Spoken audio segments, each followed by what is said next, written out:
You're listening to the Impact Implosion on the Angry Marks Podcast Network.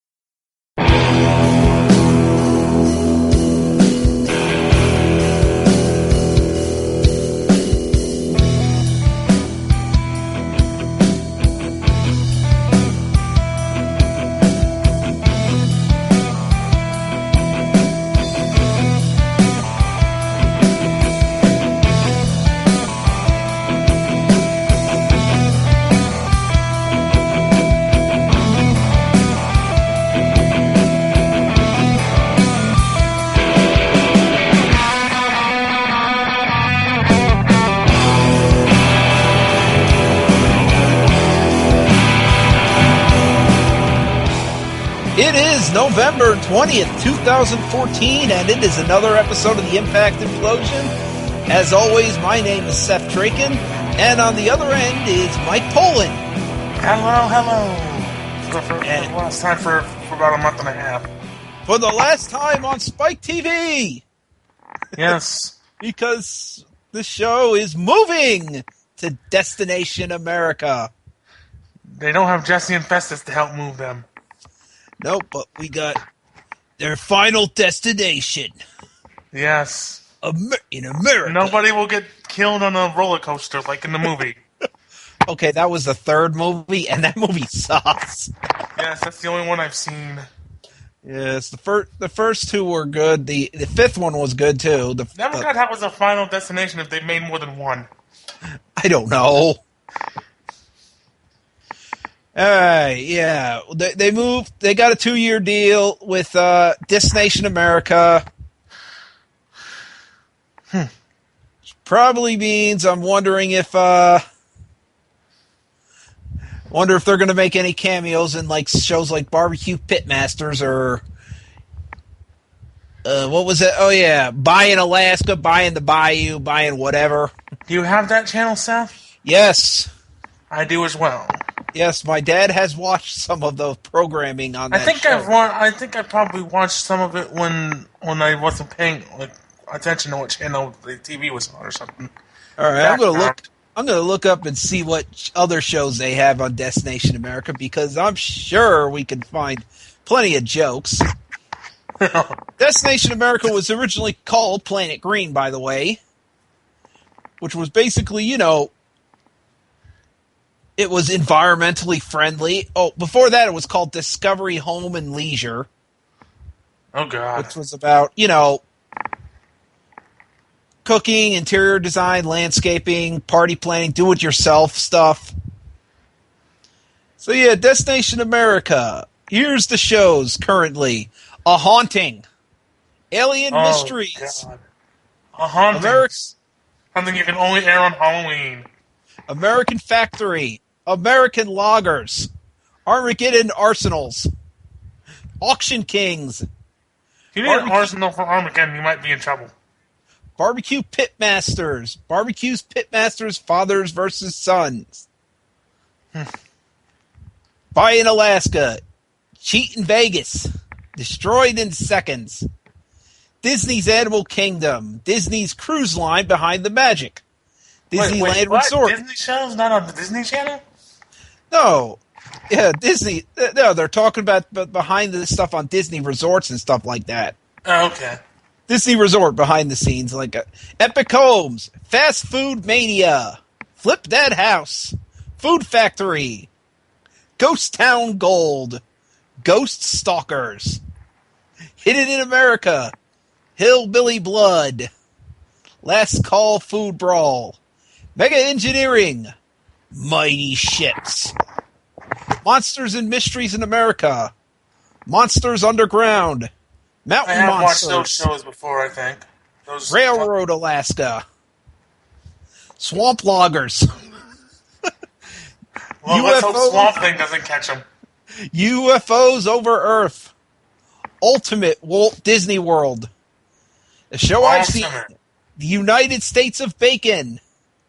What? Yeah, all places where they do bacon. Oh, God. Unsealed Alien Files. Holy crap, I think that show is on, before Ring of Honor airs at, 4:30 in the morning on Saturdays. Walt Disney World Resort behind the scenes. What went wrong? When ghosts attack. And of course, as I mentioned in there were other shows like Bye in the Bayou and stuff like that. So, yeah. Destination America.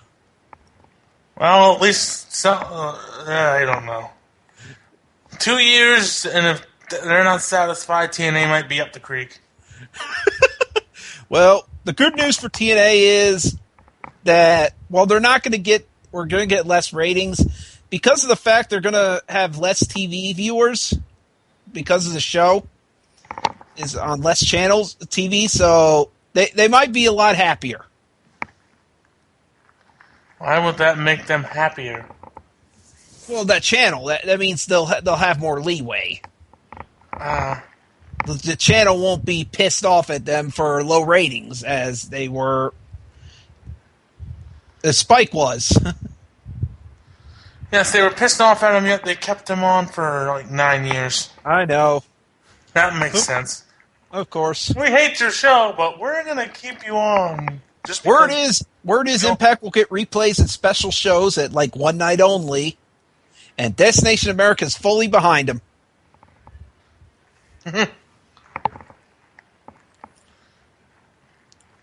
Well, yep. And the rumored date that it might start airing, of course, is January 7th, which is when they will be taping in Hammerstein for the first time next year, from what I'm hearing. Yep. At least they won't be taping in Bethlehem. Ugh. Oh, God. So, by the way, other news. Del Rio is going to wrestle for TNA and Lucha Underground next year. Uh-huh. So they got Del Rio. EC3 is out for 4 to 6 or 6, either 4 to 6 or 6 to 8 months with an injury. Yeah. That is a shame. Yeah, torn bicep. Thanks a lot, Tommy Dreamer's House of Hardcore. That's a freaking shame because he's probably one of the more entertaining guys they have on that roster. Oh, absolutely. You're God. He's so entertaining. That's also going to cut the legs off his whatever feud he was going to do with Spud if he's going to be out for the next 6 months. Oh, God, yeah. Because by the time he comes back, people probably would have forgotten about that. Yep. But instead, Spud's probably going to feud with Tyrus, which is going to suck. Yes. 6 months of squash matches. 6 months of Tyrus looking like a moron. I mean, we got 2 years of that with the Brodus Clay gimmick. Oh, yeah. We did. So anyways, let's get to Impact because that was all the news.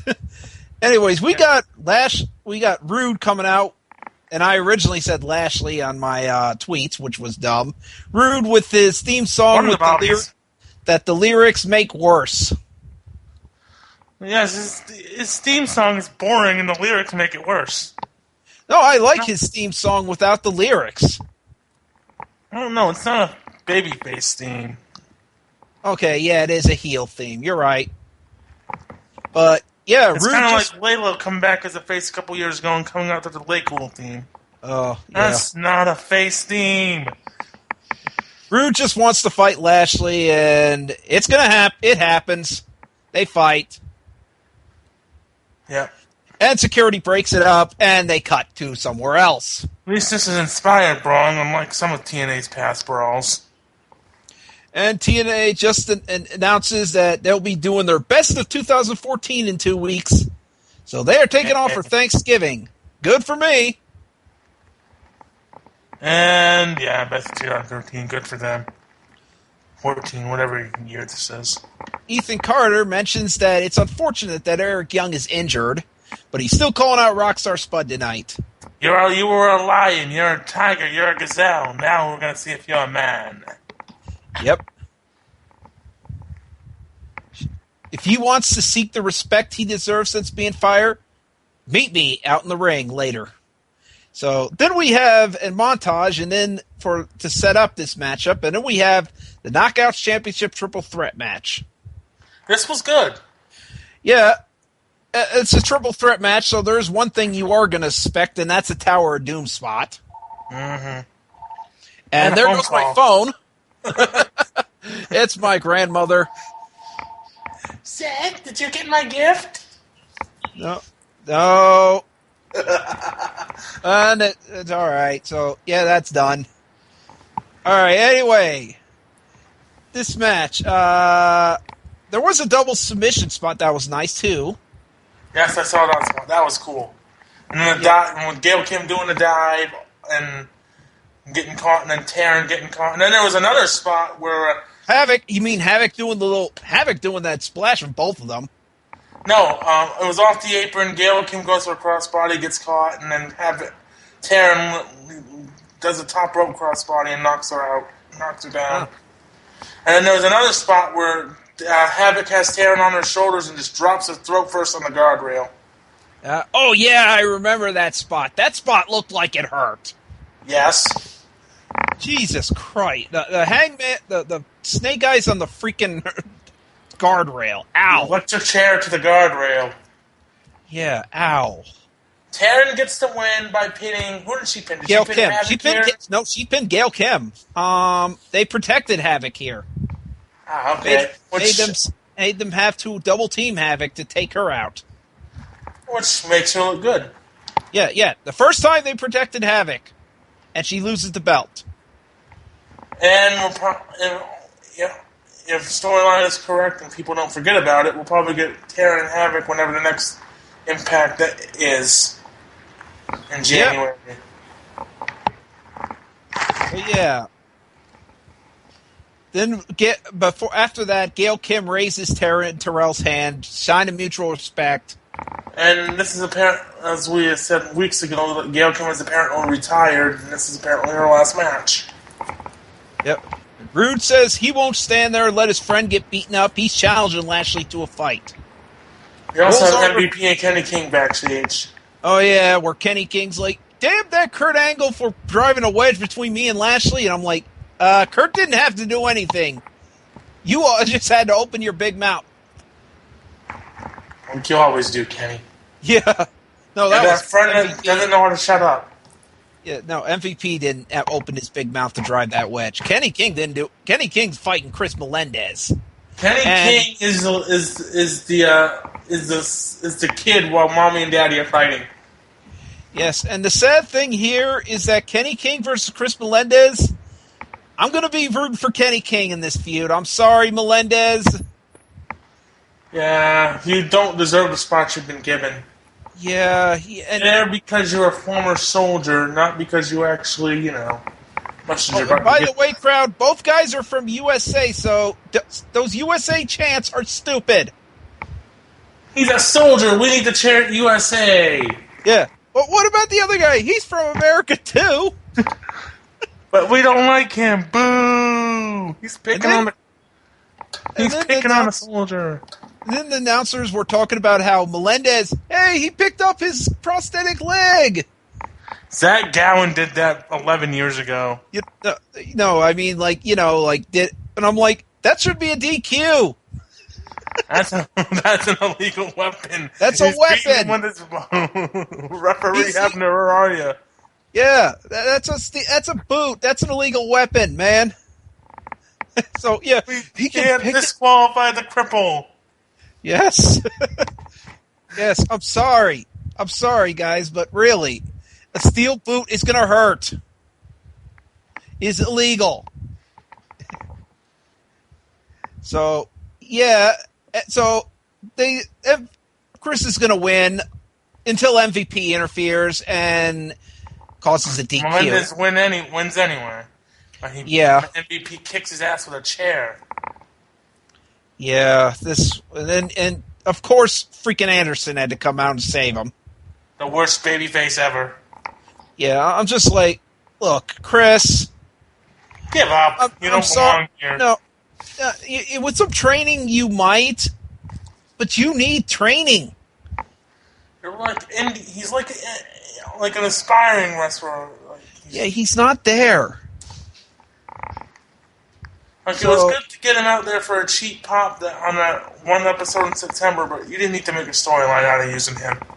I know. So he's unfortunately going to be up for a turducken whenever we do the episode. Yeah, I think he might. And here comes the great EC3, which sadly will be the last time he might fight for a while because thanks to Tommy Dreamer's House of Hardcore.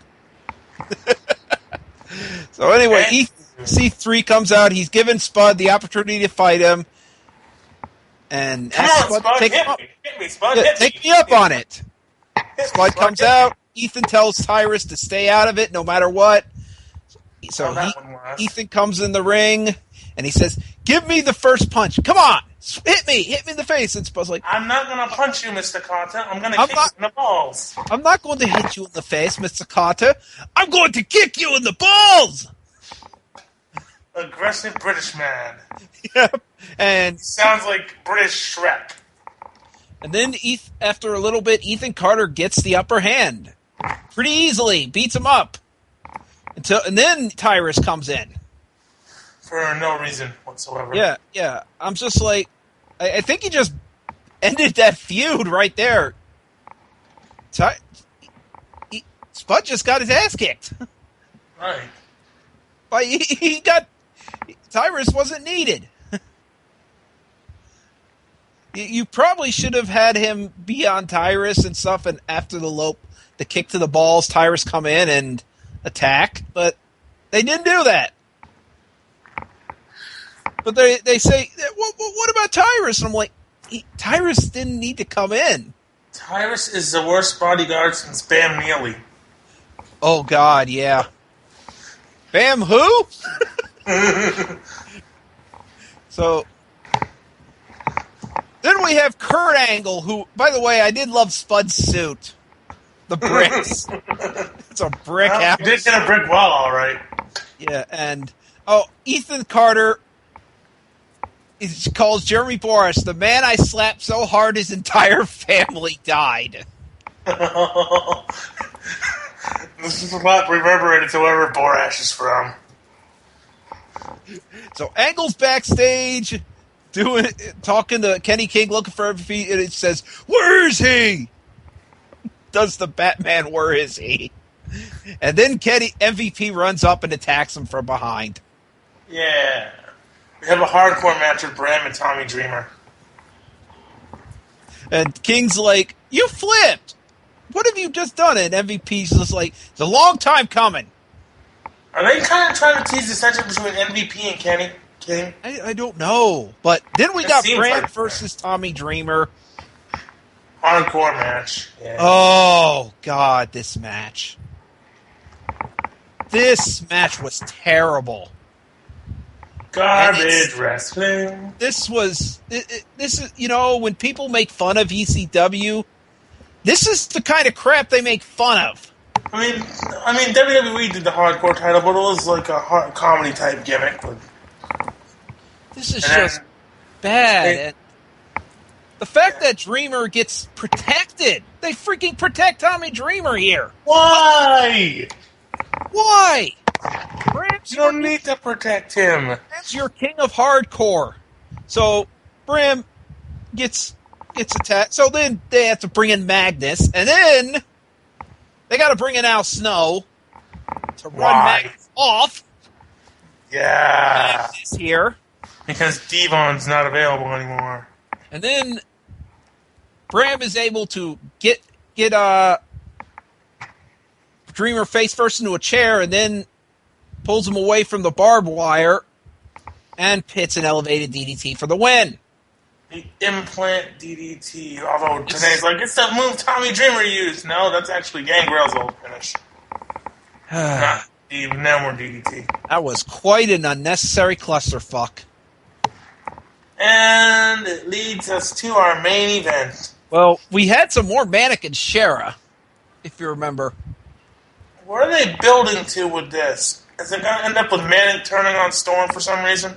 I don't know, but I really, and I can't lie here, I absolutely love this situation with him and Manic. They have such good chemistry together. Yep. Manic is able to be himself, and Shera's like, what do I have to do to appease this guy? And he's like, Awaken. That's all I can think. And so then we have the fatal four-way for the vacant X Division titles, Zema Ion. This could have been much longer than it was. Low-Key versus Manic. By the way, somebody decided to screw up the hashtag since it said X Division Crown Dead instead of crowned. Somebody doesn't know how to spell. Yeah. This should have been longer. I know. Anyway, the end is Key hits the Key Crusher off the top rope for the win. The Avalanche Key Crusher. Yep. So, and this actually fits in perfectly to the angle that Joe was doing, trying to restore credibility to the belt, because you go from one guy that can do it to another guy that can do it. Yeah. And then, despite the commentary being more live, no mention of the Destination America move at all.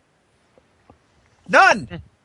Although, to be fair, what Spike did to WWE when they tried to hype up their move, I could see why, since you remember when Raw was going to move back to USA Network, Spike pretty much fucked them and just kept muting USA Network. You can't say USA Network on here. Fuck you. Hey, you're the one's kicking us off, guys. Yeah, I know. Spike are assholes. Thank God they're gone. Yep.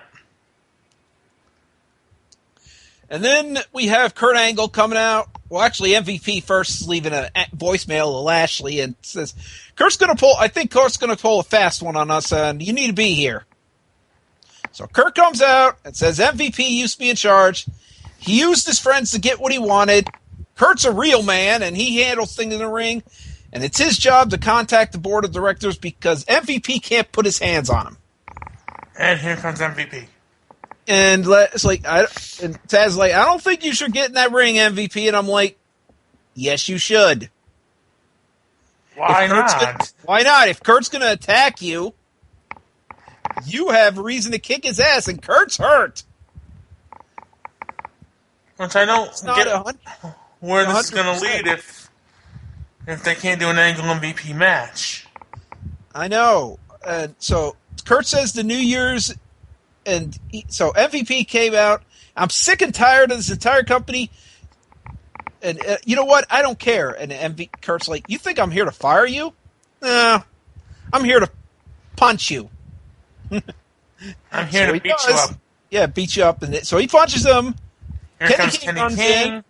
MVP, Key and MVP attack. MVP pushes Kenny King away several times. Hits the blackout kick to knock Kurt out of the ring. Mr. Anderson runs in and attacks King. For no reason at all. I guess earlier. And then Lashley follows that up and attacks Anderson with a spear. And here comes Rude. They fight. Show comes to a close with complete chaos. Boy, was this not a good show. This was a mess.